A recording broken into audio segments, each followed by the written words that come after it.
So I'm sort of pissed off because my screen capture didn't record the first time, so I have to do everything all over again.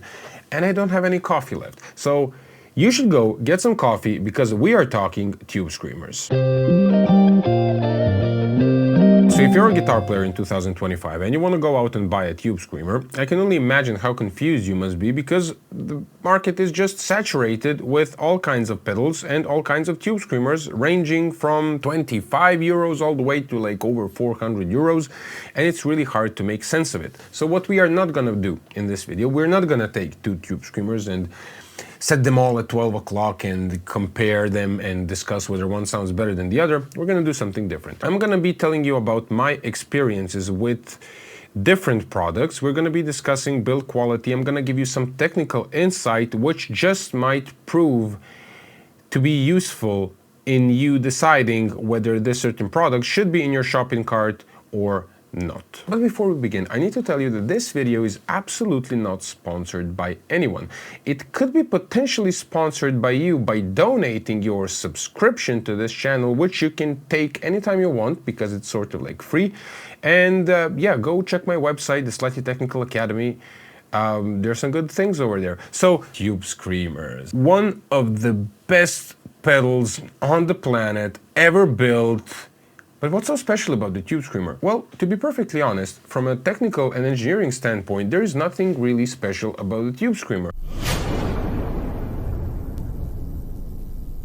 But obviously, since it is a piece of audio gear and everything matters in audio, we sort of need to acknowledge that there are some differences between Tube Screamers, and some Tube Screamers definitely appeal more to us than others. But realistically, the circuit is not that complicated, and it's also very easy to replicate in high quantities. Now, why would a Tube Screamer cost 400 euros? That is something that we're going to discuss a little bit later. The first thing I want to get out of the way, I want to say that there are different parts used by different brands in the Tube Screamer pedals, and there's a lot of misinformation on the forums and in general on the internet about these certain parts and these certain circuits. The whole point is that Tube Screamers are devices that do not require a person to sort of bias and tailor each and every unit, which could be potentially a reason why a pedal would be just expensive. Some pedals use some components which are just all over the place. You would have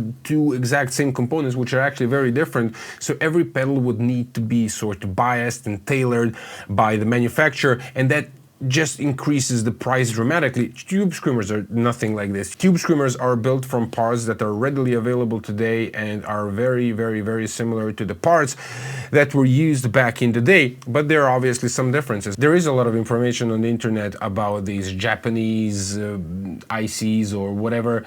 Well, you can make a Tube Screamer with pretty much any dual op-amp IC and it's gonna sound slightly different. All these ICs have differences. Whether Chinese or Japanese ICs are better, well, I'm gonna tell you that Chinese ICs are used by some of the major brands. The whole point is it doesn't really matter necessarily, because all ICs sort of sound different, but I don't think that they should be the reason if a certain pedal costs more money or less. It's just about how you design the circuit around it. And I will tell you that vintage ICs, in my opinion, sound completely different than the ones made today. So in general, the Tube Screamer is made with the RC or JRC 4558, and the old one, like most older parts, just had less gain and less bandwidth, so the pedal was a little bit darker and had less gain, and the newer ICs just sound better. And I'm pretty sure that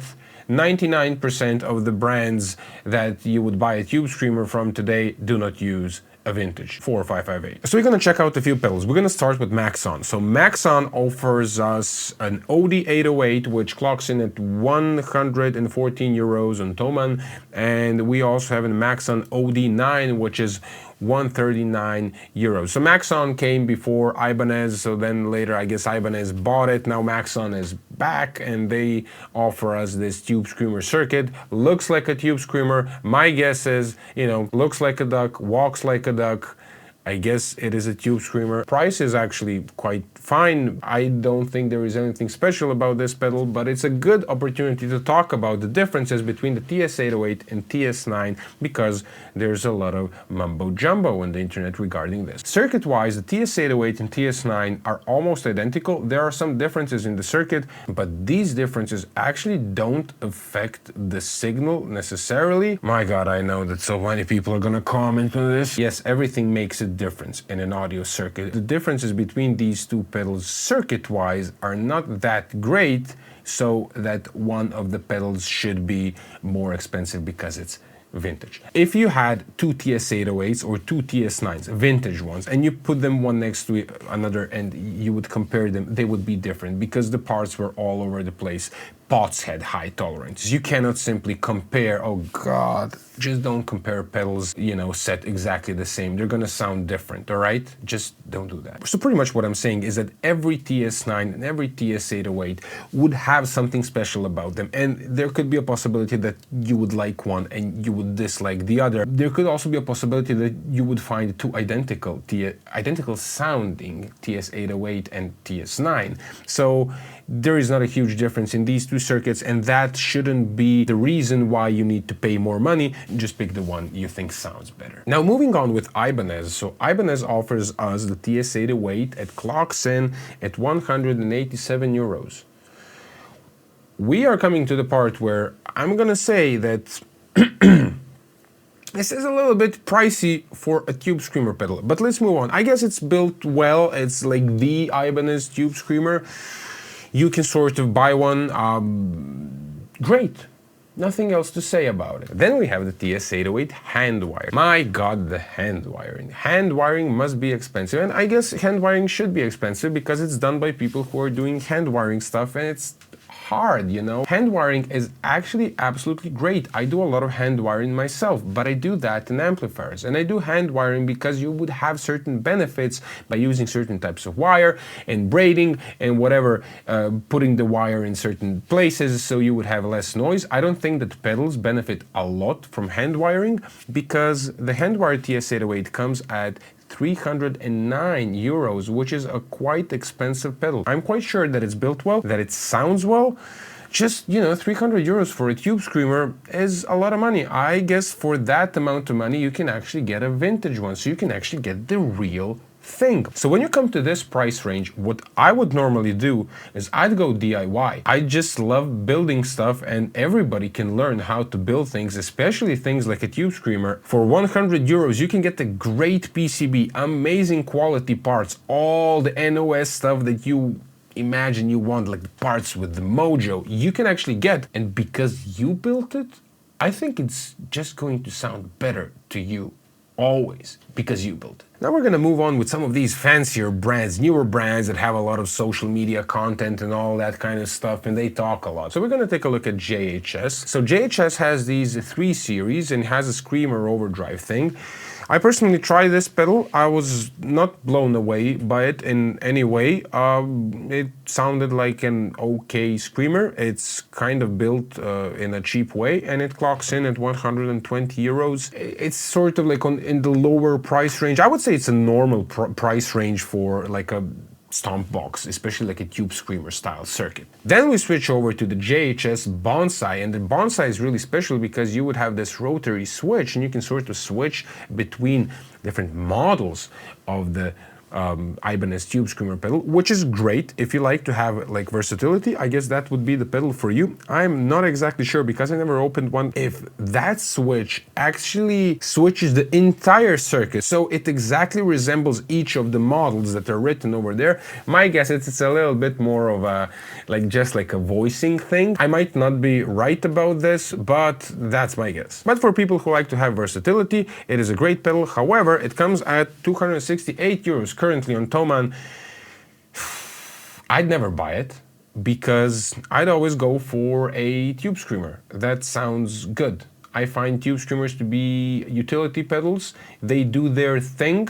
and I would just find one that I like. I don't need to change. Even if I would buy and use a bonsai, I would always keep it in one setting. I would just find the setting that it works best. I wouldn't honestly care what's written and which setting it is. I just need a setting that works for me. Moving on with Wampler, and Wampler has Moxie. Now Moxie comes at 144 euros, and Moxie is a small tube screamer and has some additional features like the fat switch, which is probably just engaging one capacitor in parallel, bringing some bass back to the circuit, because tube screamers are not really known for their low end, which is great. And then it would have like a voice, probably again changing a capacitor somewhere in the treble circuit, just maybe shifting the mids a little bit, which are great options. It is small, it is probably built well, comes at around 450 euros, which is okay if you try it, if you like it. I don't have a problem with Wampler pedals. Every time I took a look at one, it was built well, they were just fine pedals, but there is absolutely nothing special about it. Wampler also has some different pedals that are sort of based around the tube screamer with like added equalizer, and actually a lot of companies do this.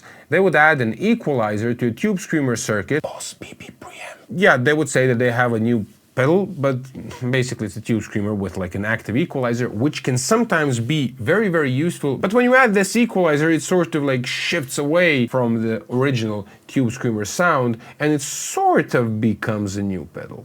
Sort of. And moving on with Keeley. Now Keeley has the Noble Screamer, which comes at 235 euros, and I tried this pedal.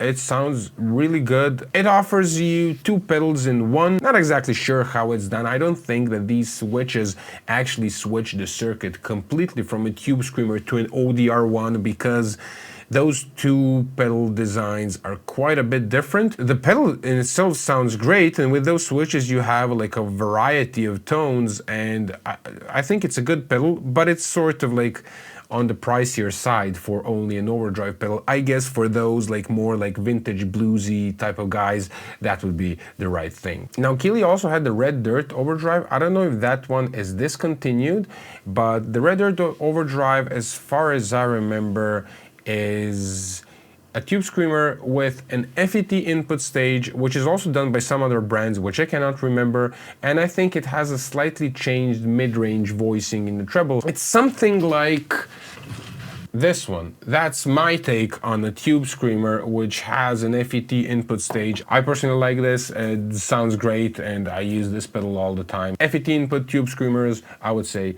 good stuff. Oh, and by the way, if you find this information beneficial, please smash the like button and subscribe to the channel, and check the Slightly Technical Academy out. You can find the links down in the description. A lot of knowledge over there, free Tonex packs, registration is for free. I'm building a community of people who actually want to learn this stuff, and there's gonna be a lot of great stuff. So we're coming to the more affordable pedals, or as normal people call it, the cheap shit. A Behringer TO-800 seems like a tube screamer.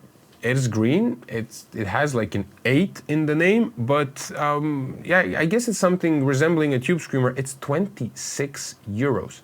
Never tried this one. The biggest thing I don't like about these pedals is that they're plastic, so you actually have a problem with the hardware, but I tried some Behringer pedals and they actually, some of them actually sound really good. But the build quality is really bad, so they're not really rugged, and you should pay attention with that. Now, if we take a look at this more Green Mile, you have pedals like this all over the internet. AliExpress, Harley Benton built some, pretty much any of these, like Tom's Line or whatever, I don't know, these more affordable, like cheap shit brands, they build these pedals. These are basically clones of one another. The electronics inside is pretty much exactly the same, and to be perfectly honest, they use the exact same parts that are used in many of the brands that sell you like 200 euro pedals. And not only that, in 2025, if you take a look at a pedal like this, I just found I have this Harley Benton thing. So it is true bypass. It is a metal chassis.